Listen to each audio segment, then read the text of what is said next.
اعوذ باللہ من الشیطان الرجیم بسم اللہ الرحمن الرحیم وبہ نستعین انہ خیر ناصر و معین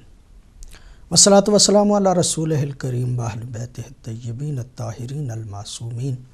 ولعنۃ الدائمۃ علی اعدائہم من یوم العداوۃ الی یوم الدین۔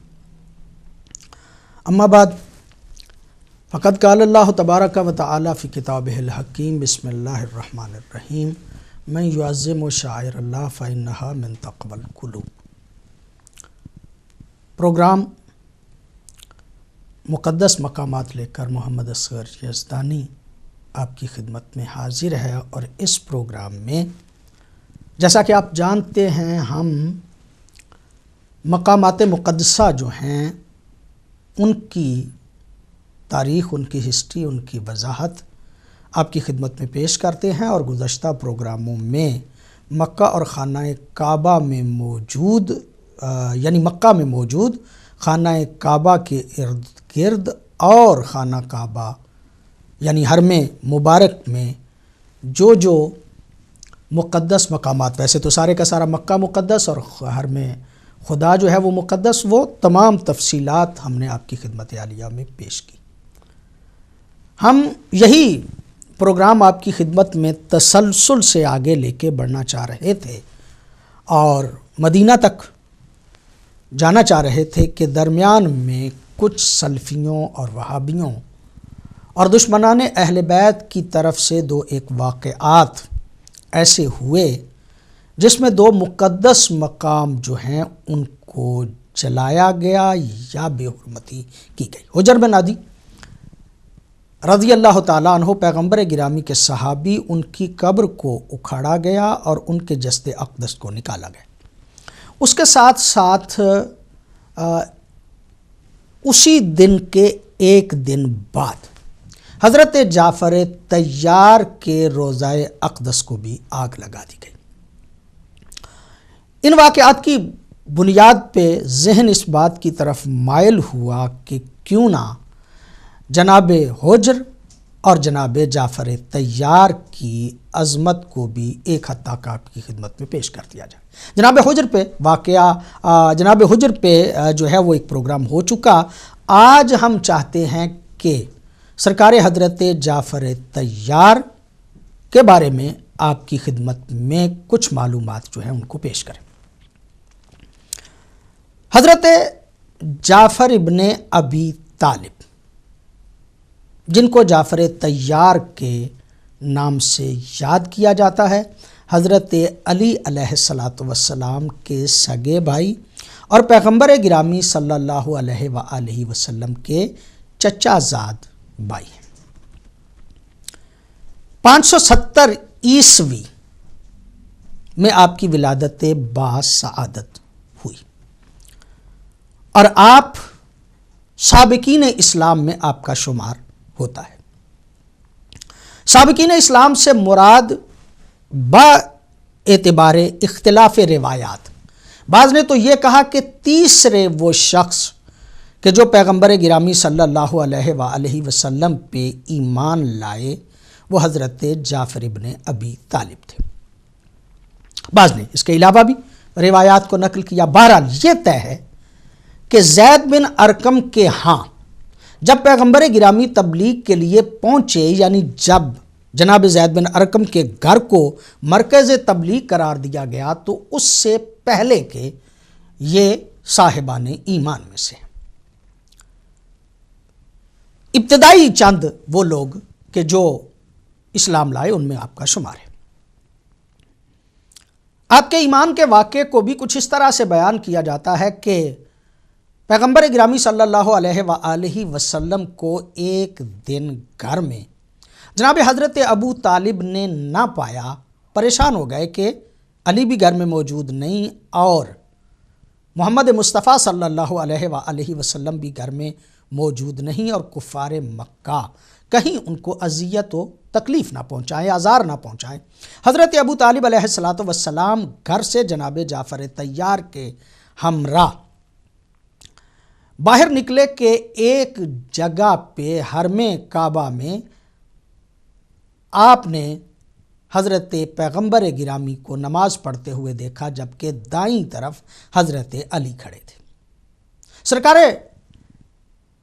حضرت ابو طالب نے جعفر کو کہا کہ جعفر تم بھی جا کے اپنے بھائی کے ساتھ کھڑے ہو جاؤ اور جو وہ عبادت خدا فرما رہے ہیں اس میں آپ بھی شامل ہو جاؤ۔ وہ وقت ہے کہ جب حضرت جعفر طیار جو ہیں انہوں نے پہلی نماز اقتدائے رسالت میں جو ادا کی وہ یہ ابتدائی نماز ہے۔ حضرت جعفر طیار کی عظمت، آپ کی شخصیت، اس کو بیان کرنے کے لیے بہرحال زیادہ وقت چاہیے، لیکن ہم مختصراً آپ کی خدمت میں عرض کریں گے کہ آپ کو پیغمبر گرامی صلی اللہ علیہ وآلہ وسلم نے ابو المساکین کا لقب دیا تھا۔ اس کی وجہ یہ تھی کہ سرکار حضرت جعفر طیار جب بھی کسی مسکین کو، غریب کو، بھوکے کو اور تنگ دست کو دیکھتے تھے تو خود ان کو اپنے گھر لے جاتے تھے اور ان کو کھانا کھلایا کرتے تھے اور ان کی ضروریات کو پورا کیا کرتے تھے۔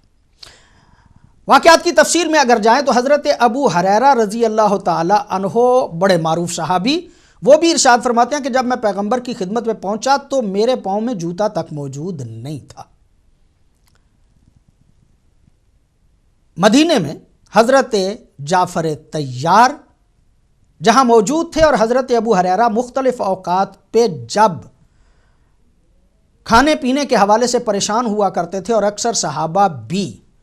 ان کے ساتھ وہ رویہ جو ہے وہ جو ہونا چاہیے وہ اختیار نہیں کرتے تھے، تو ایسے عالم میں حضرت ابو ہریرہ کو بھی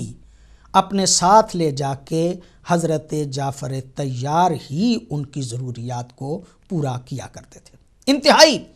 خدمت گزار تھے، انتہائی مسکینوں پہ رحم کرنے والے تھے۔ یہی وجہ ہے کہ جب افضل صحابہ کی لسٹ مرتب کرنے لگے تو بعض صحابہ کرام رضوان اللہ علیہم جو مختلف سوچوں کے حامل تھے، حضرت ابو ہریرہ، حضرت جعفر طیار کو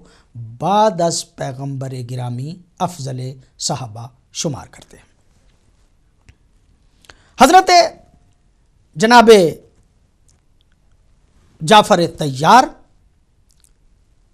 کے بارے میں پیغمبر گرامی صلی اللہ علیہ وآلہ وسلم کا یہ بیان بھی کہ میں 4 خصوصیات ایسی ہیں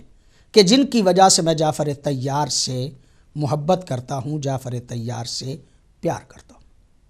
وہ 4 خصوصیات پیغمبر گرامی فرماتے ہیں کہ مجھے جبریل نے بیان کی۔ ایک دن جب جناب جعفر طیار سے اس بات کا تذکرہ کیا گیا تو حضرت جعفر طیار نے کہا کہ میں تو ان کو بیان نہیں کرنا چاہتا تھا اگر پیغمبر گرامی کو اس بات کی اطلاع نہ ہو جاتی۔ جب پوچھا گیا کہ وہ 4 خصوصیات کون سی ہیں جن کی وجہ سے آپ سے نبی اکرم جو ہیں وہ محبت کرتے ہیں، وہ پیار کرتے ہیں، اس خصوصیت کے علاوہ کہ وہ پیغمبر گرامی کے چچا زاد بھائی اور حضرت ابو طالب کے فرزند تھے، اس کے علاوہ خاندانی اس تعلق کے علاوہ 4 وہ چیزیں کہ جن کی وجہ سے پیغمبر گرامی جناب جعفر طیار سے محبت کرتے تھے، وہ خصوصیات یہ تھیں کہ حضرت جعفر طیار نے زمانہ جاہلیت میں بھی کبھی شراب نہیں پیا تھا۔ پہلی خصوصیت حضرت جعفر طیار کی یہ تھی کہ زمانہ جاہلیت میں بھی وہ شراب کو منہ نہیں لگایا کرتے تھے، یعنی خاندان طہارت میں قبل اس کے کہ پیغمبر گرامی اعلان رسالت فرمائیں اس وقت بھی اس خاندان کے لوگ جو ہیں وہ ان گناہوں سے عموماً پرہیز کیا کرتے تھے، اور یہی وجہ ہے کہ حضرت جعفر طیار کے بارے میں یہ ملتا ہے کہ آپ نے پہلی زندگی میں بھی کبھی شراب نہیں پیا تھا۔ دوسری خصوصیت جو حضرت جعفر طیار کی تھی وہ یہ تھی کہ حضرت جعفر طیار نے زندگی میں کبھی جھوٹ نہیں بولا تھا۔ تیسری خصوصیت حضرت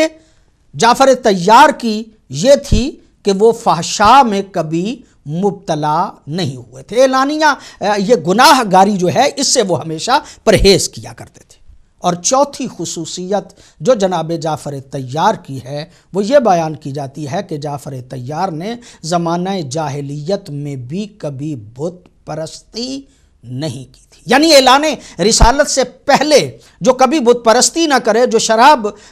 جو ہے وہ نہ پیے، جو جھوٹ نہ بولے، جو فحشاء کے قریب نہ جائے، اسے جعفر طیار کہا جاتا ہے۔ جناب جعفر طیار کو ابن الحجرتین بھی کہا جاتا ہے۔ یہ ایسی شخصیت ہیں کہ جنہوں نے 2 ہجرتیں کی تھیں، ایک ہجرت حبشہ اور ایک ہجرت مدینہ۔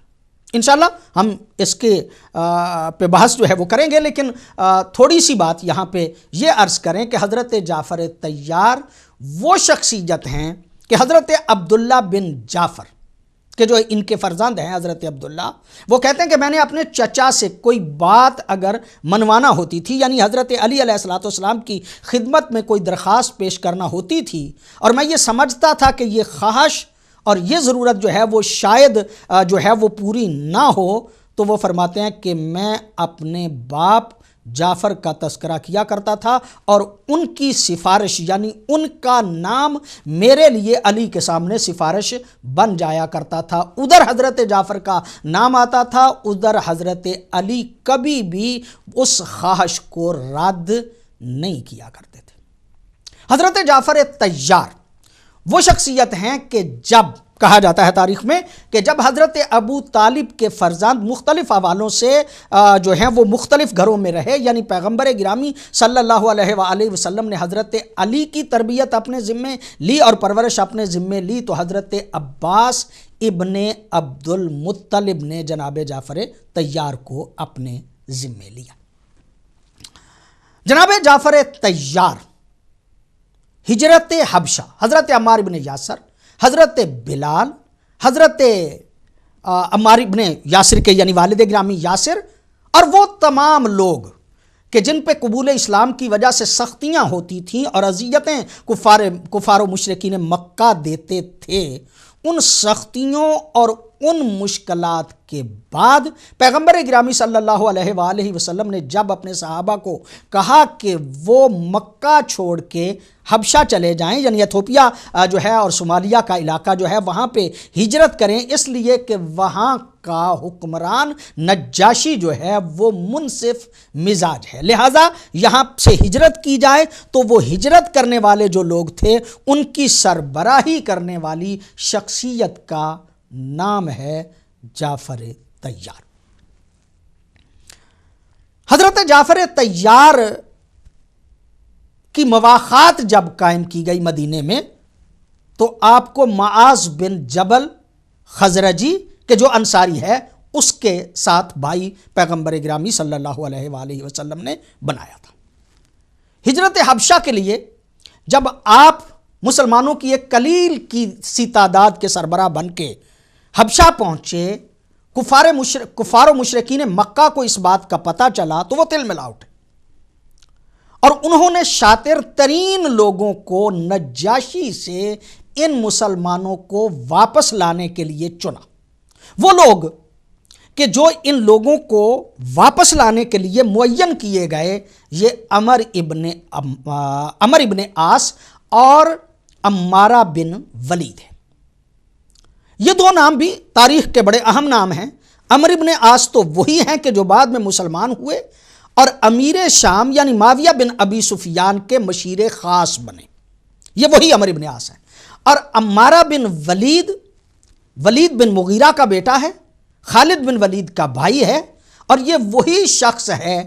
کہ جس کو لے کے آئے تھے مشرکین مکہ حضرت ابو طالب کے پاس کہ آپ اپنا بھتیجا ہمیں دے دیں، اور یہ عمارہ جو ہے بڑے خاندان کا ہے، یہ آپ لے لیں، اس کے بدل میں یعنی مصطفیٰ کے بدل میں ہم یہ تمہیں دیتے ہیں۔ اور سرکار حضرت ابو طالب کے وہ جملے تاریخ میں آج تک محفوظ ہیں کہ حضرت ابو طالب نے کہا کہ عجیب لوگ ہو تم، میں تو اپنا بھتیجا تمہیں قتل کرنے کے لیے دے دوں اور تم اپنا شخص مجھے پالنے کے لیے دے دو، ایسا ابو طالب سے کبھی نہیں ہو سکتا۔ یہ وہی عمارہ بن ولید ہے۔ یہ دونوں لوگ نجاشی کے پاس گئے کہ جس کے بارے میں پیغمبر گرامی صلی اللہ علیہ وآلہ وسلم، بعد میں اس بات کو عرض کیا جانا ضروری تھا لیکن ابھی میں اس بات کی عرض کرتا ہوں کہ یہ وہ شخص ہے نجاشی کے جو بعد میں تاریخ میں لکھا ہے کہ مسلمان بھی ہو گیا تھا، اور بعض روایات میں یہ بھی ہے کہ پیغمبر گرامی صلی اللہ علیہ وآلہ وسلم نے اس کا جنازہ بھی پڑھایا تھا۔ یہ نجاشی، اس کے پاس دو شخص گئے، ایک عمرو بن عاص اور ایک ولید بن عمارہ، اور کہا کہ ہمارے بعض لوگ کہ جو اپنے آباء و اجداد کا مذہب چھوڑ کے فتنہ و فساد کے لیے آپ کے ملک میں آ گئے ہیں، ان کو واپس کر دیا جائے۔ بہت زیادہ تحائف لے کے یہ گئے۔ ان تحائف میں کچھ تحائف تو نجاشی بادشاہ کے لیے بھی تھے اور کچھ اس کے دربار کے ان پادریوں کے لیے بھی تھے کہ جن کے ذریعے سے وہ چاہتے تھے کہ ہم نجاشی تک پہنچیں اور نجاشی کو رام کریں اور اس سے اپنی بات جو ہے وہ منوا لیں۔ یہ بہت زیادہ تحائف لے کر جب وہاں پہ پہنچے تو وہ منصف مزاج نجاشی بادشاہ، اس نے کہا کہ جب تک میں فریق مخالف کی بات کو نہ سنوں اس وقت تک میں وہ لوگ تمہیں دینے کے لیے تیار نہیں۔ وہ شخصیت کہ جو نجاشی کے سامنے اسلام کی حقانیت اور اپنے موقف کو پیش کرنے کے لیے گئی، اس شخصیت کا نام ہے جناب جعفر طیار۔ جناب جعفر طیار نے وہاں پہ جا کے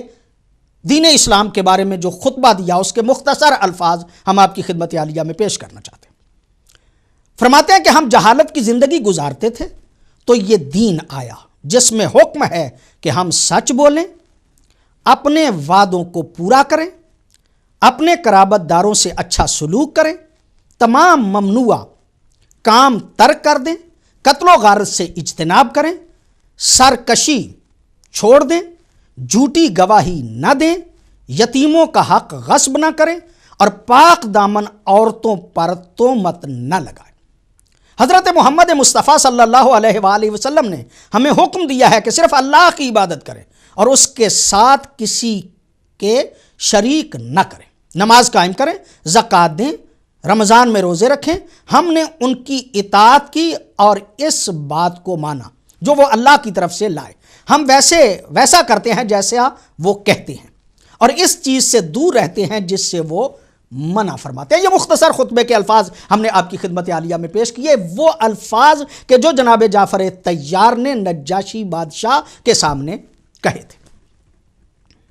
حضرت جعفر طیار جب گئے تھے اپنے وفد کے ہمراہ تو چونکہ لوگ تھا، وہاں کے لوگوں کا یہ رسم تھی، رواج تھا کہ وہ جب نجاشی کے سامنے پیش ہوتے تھے تو جھک کے اس کو سلام کیا کرتے تھے، اپنی گردنیں جو ہیں وہ جھکا لیتے تھے۔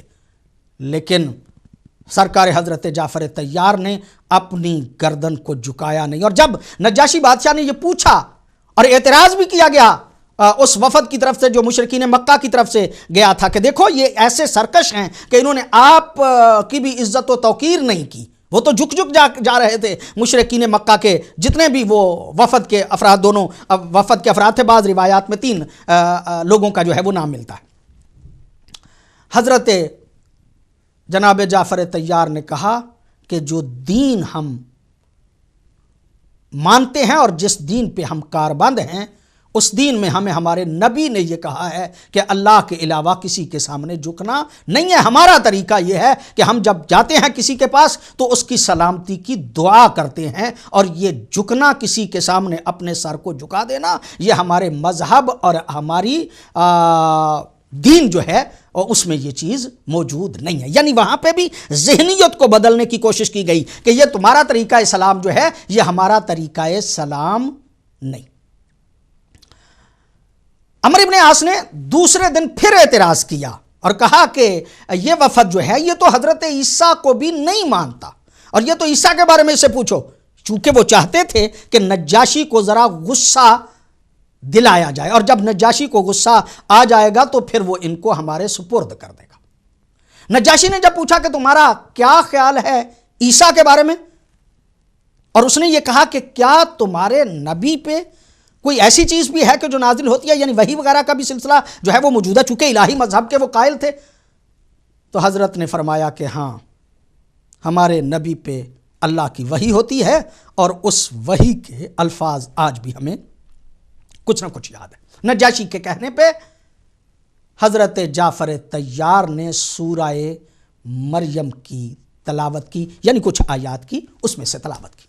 اور جب سورہ مریم کی تلاوت کی تو عالم یہ تھا کہ نجاشی بادشاہ جو ہے اس کی آنکھوں سے آنسو جاری تھے اور اس کی داڑھی جو ہے اس کے اپنے آنسوؤں سے تر ہو رہی تھی۔ سرکار حضرت جعفر طیار کی اس تقریر اور خطاب کے بعد اور ان دلائل کے بعد نجاشی اس بات کا قائل ہوا۔ اس نے تحفے جو ہیں وہ مشرکین مکہ کے ان نمائندوں کو کہ جو اپنی ذہانت و قابلیت کے بہت بڑے دعوے دار تھے، ان کو واپس کر دیے اور کہا کہ میں ان لوگوں کو تمہارے حوالے کرنے کے لیے تیار نہیں، جب تک یہ چاہیں یہ اس ملک میں رہ سکتے ہیں۔ پیغمبر گرامی صلی اللہ علیہ وآلہ وسلم نے عمر ابن امیہ زمری کو اپنا سفیر بنایا اور سفیر بنا کے بھیجا اس نجاشی بادشاہ کے پاس، اور اسے جا کے کہا کہ جو ہمارے ساتھی تمہارے ملک میں رہتے ہیں ہم چاہتے ہیں کہ ان کو واپس بھیج دیا جائے۔ نجاشی بادشاہ نے جب یہ بات سنی، یہ 6 ہجری کے آخری دنوں کی بات ہے اور 7ویں ہجری کے ابتدا میں فتح خیبر ہوا۔ اس سفیر کے آنے کے بعد 2 کشتیاں نجاشی بادشاہ نے جناب جعفر طیار کے